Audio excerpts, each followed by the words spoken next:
Essential president David Shantaraju మాట్లాడవలసిందిగా కోరుతున్నాను. దీనిలో తీసుకెళ్ళి మీడియా తప్పించి వద్దులే ఆగా వచ్చేసింది. థ్యాంక్స్ అండి.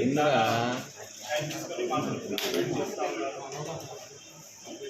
మేమందరం ఇక్కడికి చేరడం ఏంటి అంటే ప్రత్యేకంగా వైఎస్ షర్మిలమ్మ గారు పండిత పుత్ర పరమశివ అన్నట్టు వైఎస్ గారు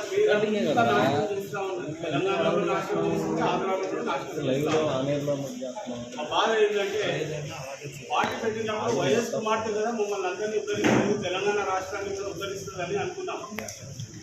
కేసీఆర్ని కేటీఆర్ని టీఆర్ఎస్ బాగా టార్గెట్ చేసి మెగా కృష్ణారెడ్డి ఇవన్నీ చూస్తూ ఉంటే ఓకే చాలా మంచిగా అనిపించింది మాకు. ఓకే న్యాయం చేయడానికి ఒక క్యాండిడేట్ వచ్చింది, వైఎస్ పరిపాలన మళ్ళీ చేస్తుంది అని అనుకున్నాం. పరిస్థితులను బట్టి కొన్ని రోజుల తర్వాత మెల్లమెల్లగా మమ్మల్ని అందరినీ అవాయిడ్ చేయడం స్టార్ట్ చేసింది. అందరికి ఏం చెప్పిందంటే నేను నిలబెడతాం, మిమ్మల్ని నిలబెడతాను. ఓకే చాలా సంతోషపడ్డాం. మమ్మల్ని నిలబెడుతుంది, మేము కూడా నిలబెడతాం, తను నిలబడుతుంది, మమ్మల్ని కూడా నిలబెడుతుంది.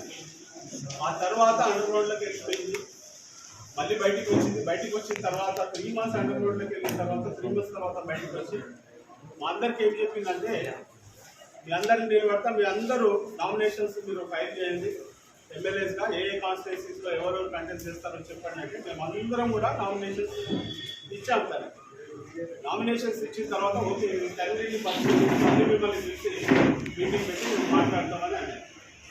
ఆ తర్వాత మాకు ఇన్ఫర్మేషన్ లేదు. మళ్ళీ మేము అడుగుతూ ఉన్నాం.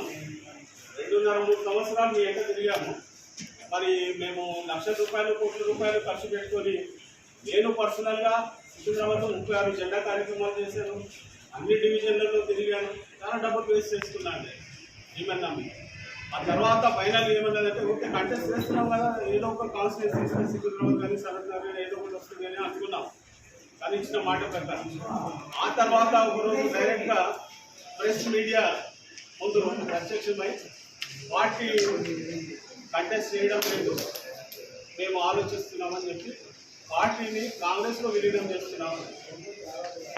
మా అందరికీ షాక్. డైరెక్ట్ టీవీస్లో చూసి మేము చూస్తూ ఉన్నాము, తను పార్టీని విలీనం చేస్తూ ఉన్నారు. ఆ తర్వాత ఢిల్లీకి వెళ్ళిపోయి ఇవన్నీ చీకటి ఒప్పందాలు ఉన్నప్పుడు మేము అడిగాము. మాకు కొద్దిగా అర్థమైంది, ఏదో మమ్మల్ని అందరినీ మోసం చేస్తుందని అర్థమై అమ్మ ఏంటి మీ స్టాండ్ ఏంటి అంటే మన దగ్గర వీడియో ఉంది. ఏం పెట్టిందంటే నేను తెలంగాణలో పార్టీ పెట్టడానికి ఉద్దేశం ఏంటంటే తప్పకుండా మీ అందరినీ కంటెస్ట్ చేపిస్తాను, ఇక్కడి నుంచి మనం పోటీ చేస్తున్నాము, నేను ఎవరిని కూడా వదులుకోను, నేను పార్టీని విలీనం చేసేది ఉంటే లేకపోతే పార్టీని ఇంకొక పార్టీతో కలిపేది ఉంటే నేను పార్టీ ఎందుకు పెడతాను, తెలంగాణకి ఎందుకు వస్తాను అన్నది. సో ఇవన్నీ షర్మిలమ్మ గారు అబద్ధాలకు మారుపేరాను. అందరినీ దాదాపు చాలామంది ఆల్మోస్ట్ 500 ఫ్యామిలీస్ తెలంగాణలో సఫర్ అయినాయి. ఆ తర్వాత ఏం చీకటి ఒప్పందం జరిగిందో ఈ కాంగ్రెస్ ఇచ్చిన వ్యక్తి మళ్ళీ అదే కాంగ్రెస్ పోవడం చూస్తూ ఉంటే ఇవన్నీ మాకు ఒకటి క్లియర్గా ఏమర్థమైందంటే షర్మిలమ్మ గారు తర్వాత